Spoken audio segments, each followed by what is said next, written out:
Eh bien salut à toutes et à tous les gars, c'est Micro. Comment ça va les gars? Moi ça va super bien. On se retrouve aujourd'hui pour un nouveau format de vidéo sur la chaîne. Il est vrai qu'on arrive gentiment à la fin de FIFA 21, on va bientôt le ranger dans le placard pour sortir le 22. Il y a un petit peu moins de motivation, mais je voulais aborder un autre format de vidéo sur la chaîne et j'espère que ça vous plaira. Parmi toutes les care managers qu'on fait, on est souvent en train de parler de l'actualité du foot, notamment durant le gameplay où je parle un peu à chaud de mon ressenti sur l'actualité du football en général. Donc aujourd'hui, je voulais vraiment vous proposer une vidéo qui allait vraiment se centraliser sur un point où je suis très calé, et c'est vrai que j'ai cette réputation d'avoir une bonne connaissance de ce championnat, c'est bien sûr la Bundesliga. Et via cette mini-série, on va tenter de parler un petit peu de chaque club allemand. Je vais vous donner mon avis sur ce qui s'est passé, via 4 points que j'ai bien sélectionnés et que j'ai décidé de vous exposer. Le premier, c'est la saison dernière, on va regarder ce qui s'est passé dans cette équipe.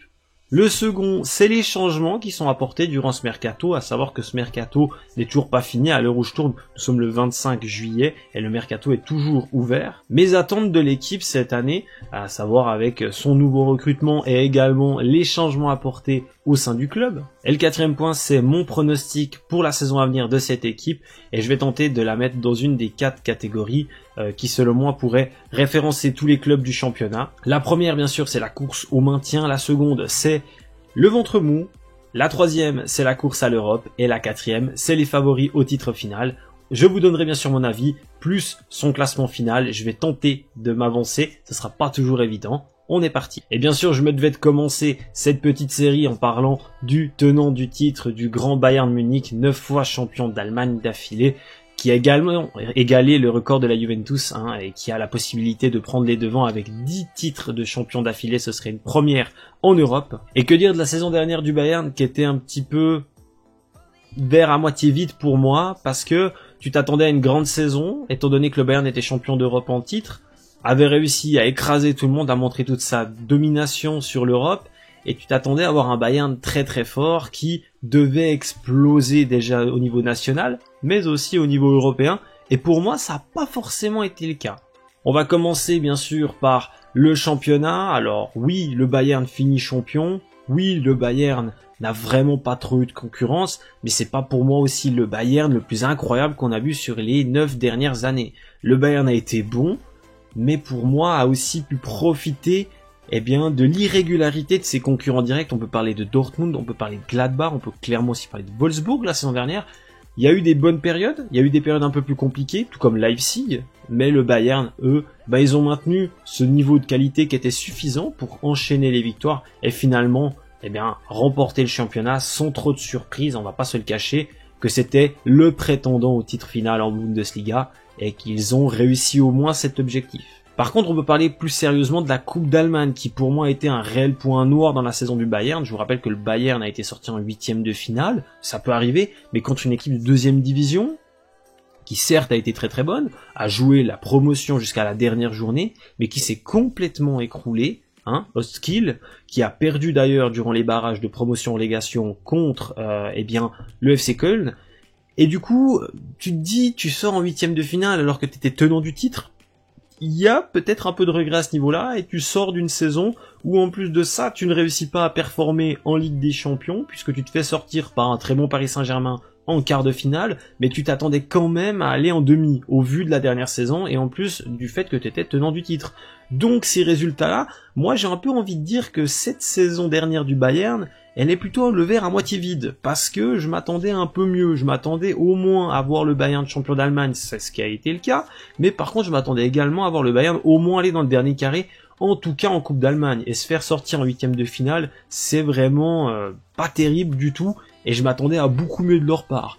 Après la Ligue des Champions, clairement, tu te fais sortir par un très bon Paris Saint-Germain, ça peut arriver, t'as eu un tirage qui était pas favorable, un quart de finale, c'était le minimum, c'était vraiment le minimum, même si je pense que les dirigeants ne l'ont pas annoncé, mais auraient voulu aller chercher le niveau au-dessus, donc les demi, pour estimer que la campagne européenne du Bayern était réussie. Ce qui nous arrive à aborder le point numéro 2, c'est les changements qui ont été faits au Bayern durant ce mercato estival. Alors même si ce dernier n'est pas terminé, les changements ils ont été très très minimes. On commence par les départs, moi je cite 2 départs importants, quelques départs notamment de jeunes, mais surtout les 2 départs les plus importants, c'est bien sûr les deux défenseurs qui sont David Alaba et Jérôme Boateng, deux monuments du Bayern qui ont réussi à faire fonctionner cette équipe sur la longévité. Ils sont clairement des artisans de la réussite du Bayern sur les 9 dernières saisons, sur les titres aussi en Ligue des Champions, mais aussi en Bundesliga. Et clairement, le départ de ces deux garçons, c'est un petit peu des symboles de la Bundesliga qui s'en vont. David Alaba du côté du Real de Madrid, Jérôme Boateng n'a pas encore annoncé un point de chute, mais voilà, c'est quand même deux joueurs qui ont grandi à travers cet ADN du Bayern et qui s'en vont. C'est très particulier, donc automatiquement on s'attendait aussi à voir arriver des renforts dans le secteur défensif du Bayern, et c'est clairement ce qu'ils ont fait. Et c'est là où je trouve que le Bayern montre à tout le monde qu'ils ont un niveau, une capacité d'adaptation et d'anticipation, un niveau mais au-dessus de tous les clubs de Bundesliga. C'est qu'ils vont chercher déjà Upamecano qui a vraiment grandi dans ce cursus Leipzig, qui a clairement fait une très bonne saison l'année dernière, et qui arrive, voilà, à cette étape finale qui est d'intégrer le grand Bayern et de réussir. À savoir que je pense vraiment que c'est un garçon qui va avoir l'occasion de jouer, parce que j'ai pas trouvé très bon, le Bayern défensivement cette année. Niklas Süle, ça a été très moyen. Alaba, Boateng, c'était en fin de cycle. On peut parler encore de Hernandez et Pete Pavard, ça n'a pas été aussi éclatant que la saison dernière. Et donc, je vois bien que Upamecano a l'occasion d'arriver et de peut-être relever un peu le niveau, d'apporter de la concurrence aussi. Ça, c'est un point très très important, je pense, dans un vestiaire, avoir de la concurrence, qu'elle soit saine. Et Upamecano, il va arriver avec son bagage, avec sa jeunesse, avec cette fougue aussi, qui va permettre peut-être au Bayern de retrouver une plus grande sérénité défensive qu'ils avaient un petit peu perdu au fur et à mesure des dernières saisons. Mais pour moi, l'arrivée majeure, vraiment, l'arrivée majeure dans le Bayern, c'est bien sûr Julian Nagelsmann. Que dire de Julian Nagelsmann? Prodigieux, incroyable, voilà, il est mais d'une précocité exceptionnelle pour son jeune âge. Il a épaté à Hoffenheim, il a confirmé à Leipzig, même si je pense qu'il part avec un petit peu de regret de ne pas avoir remporté le premier titre, un titre que ce soit en coupe ou en Bundesliga du club. Il arrive au Bayern, il a tout approuvé, lui aussi il va passer son examen final, tout comme Upamecano, parce qu'il peut difficilement aller plus haut.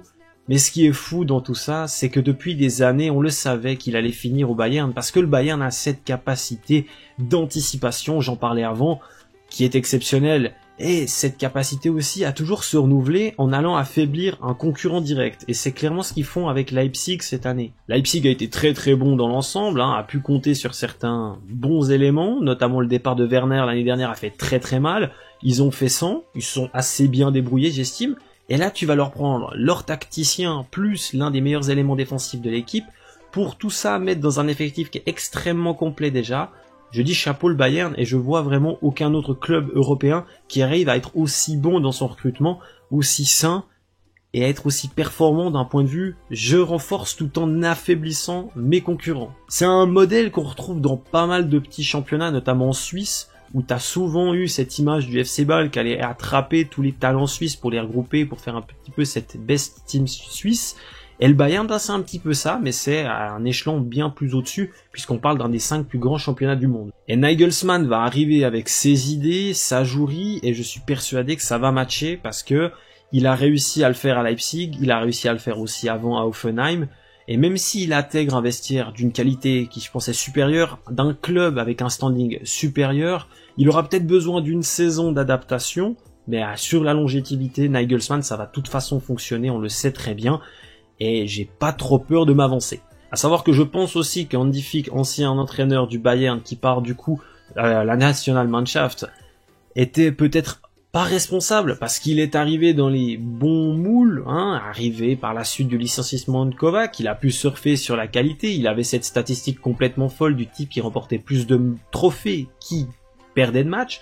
Ça a été un petit peu la révélation, mais cette année, j'ai trouvé un petit peu à court d'idées, et face aux premières difficultés dans sa réelle carrière d'entraîneur, puisqu'il n'avait pas eu d'autre expérience en tant qu'entraîneur numéro 1 et non en tant qu'assistant, je l'ai trouvé un petit peu pas bon dans ses décisions, et je vais être sincère, je suis pas tout à fait content qu'il reprenne la Nationalmannschaft, parce que je sais pas si ça va réellement fonctionner, mais ça, l'avenir nous le dira. C'est donc le temps pour moi d'aborder le point numéro 3, c'est bien sûr mes attentes pour l'équipe la saison prochaine. Et je vais pas vous surprendre que j'attends bien sûr un Bayern qui va se battre pour tout gagner, mais avec beaucoup d'objectivité. Je pense que le Bayern va bien sûr être favori, bien sûr, pour le titre final en Bundesliga, va être considéré comme un favori aussi pour aller chercher la Pokal, même s'il va falloir aussi gérer ces matchs à confrontation directe, on l'a vu, hein, contre Kiel, ça peut clairement vous porter préjudice et vous faire terminer votre aventure très très tôt. Parlons un peu plus au niveau de la Coupe d'Europe. Pour moi, le Bayern va être intéressant, le Bayern va être une belle équipe, et le Bayern va manquer encore peut-être de stabilité. À un nouvel entraîneur, il va falloir qu'il mette les choses en place, à un nouveau défenseur, a peut-être besoin aussi de renouveler certains postes. J'ai toujours dit que le Bayern, certes, a Robert Lewandowski qui fait une saison exceptionnelle avec ses 41 buts et devient le meilleur buteur de l'histoire de la Bundesliga sur une saison devançant Gerd Müller, mais pour moi, derrière, si vous perdez Lewandowski, certes, vous avez le très polyvalent Choupo-Moting, mais ça s'arrête là. Et je trouve qu'il y aurait besoin d'un attaquant, d'un élément un petit peu plus au-dessus qu'un Choupo-Moting, avec un peu plus de talent, peut-être un peu plus jeune, qui puisse gentiment, je dirais, faire la succession à Lewandowski, qui n'est pas éternelle. Et même si beaucoup parlent d'arrivée d'un Haaland, pour moi, ça va pas se faire tout de suite. Et le Dortmund, je pense, a aussi appris de ses erreurs, mais ça, c'est l'avenir qui nous le dira. Mais ce qui est très intéressant sur la saison prochaine, c'est de voir comment Nagelsmann va réussir à moduler cette équipe à sa façon, avec les qualités, avec les joueurs qu'ils ont, parce que d'un point de vue couloir, ils sont pétris de qualité, avec Serge Gnabry, avec Leroy Sané. On peut aussi parler de Kingsley Coman, peut-être trop souvent blessé, mais c'est vraiment 3 joueurs très très intéressants. Défensivement, il y aura un gros chantier d'après moi, redonner un petit peu de confiance, même si Pavard et Hernandez, ça a été à niveau, c'est plutôt dans la charnière centrale où je vois un gros job, et peut-être que l'arrivée d'Upamecano, comme annoncé avant, va vraiment permettre à Niklas Süle de peut-être être un peu plus serein et de prendre ce rôle de défenseur central numéro 1 et de vraiment poser le jeu, être ce patron qu'on attend de lui, et après exploser un petit peu et remonter le niveau de cette charnière centrale qui, je me répète, pour moi perdait en qualité d'année en année. Tout ça pour terminer la vidéo sur le dernier et 4e point, c'est donc mon pronostic pour le Bayern d'un point de vue Bundesliga. Bien sûr, je les mets dans la catégorie des favoris à la victoire finale et je vais même me mouiller en les voyant encore une fois champions. Je les vois champions avec plus de sérénité que cette année parce que je les ai vraiment trouvés pas incroyables cette année, pour être sincère avec vous. Très très fébriles à des moments. Ils ont pas su bien gérer aussi le fait de jouer la Ligue des Champions en semaine et peut-être des fois le championnat. On l'a vu notamment face à des matchs nuls comme contre Bielefeld où tu joues avec une équipe certes très remaniée, mais tu t'appelles le Bayern et quand tu joues un néo-promu, tu dois quand même gagner. Et je les vois donc à nouveau champions, avec un peu plus de sérénité, avec un certain temps d'adaptation, notamment par Julian Nagelsmann, qui aura besoin de ce temps pour vraiment que tout le monde trouve ses bases et qu'il puisse donner son style à ce Bayern. Mais bien sûr, au final, je vois une victoire nette et sans bavure du Bayern qui devrait normalement remporter une 10e Bundesliga et donc passer officiellement seul en tête dans la série des 10 champions. 10 championnats d'affilée remportés, c'est exceptionnel. Donc voilà, mettez-moi bien sûr en commentaire vous ce que vous en pensez, ce que vous pensez du Bayern, de son mercato, si d'après vous ils doivent encore recruter et qui, mettez-moi ça bien sûr dans les commentaires. Je vous invite également à me donner des avis sur ce genre de vidéo, c'était un peu nouveau pour moi, c'est un petit format, mais ça me permet de parler football et surtout d'un championnat dont j'ai de très bonnes connaissances, c'est pour ça que je me permets de l'aborder et de parler du Bayern. C'était tout à fait normal d'aborder cette série en parlant du numéro 1 et du champion en titre, qui est donc le Bayern de Munich. Donc voilà, je vous invite bien sûr à me dire ce que vous en pensez, à me mettre dans les commentaires quel club vous souhaitez que j'aborde la semaine prochaine, puisque j'ai l'intention de faire 1 à 2 épisodes de ce style jusqu'au début de la Bundesliga, peut-être même qu'on continue. Si vous voulez un avis, mon avis sur tous les clubs, et je me répète, ça reste mon avis, dites-le moi dans les commentaires. Je vous invite simplement à liker, commenter, partager parce que ça m'aide énormément. Et si t'es fan de Bundesliga, il te reste qu'une seule chose à faire, c'est de nous rejoindre sur le Discord où on est énormément de fans. Et aujourd'hui, vous voyez cette vidéo le 26. Je vous invite bien sûr à être présent vendredi soir puisque l'on sera en live sur la chaîne pour parler Bundesliga et on va notamment accueillir certains invités fans de clubs de Bundesliga de tous les horizons qui vont venir débattre et donner leur avis. Ça va être très intéressant, je me réjouis énormément. Il me reste juste à vous remercier et à vous demander de liker, commenter et partager. Je vous dis à la prochaine pour une prochaine vidéo, c'était Micro. Ciao les gars.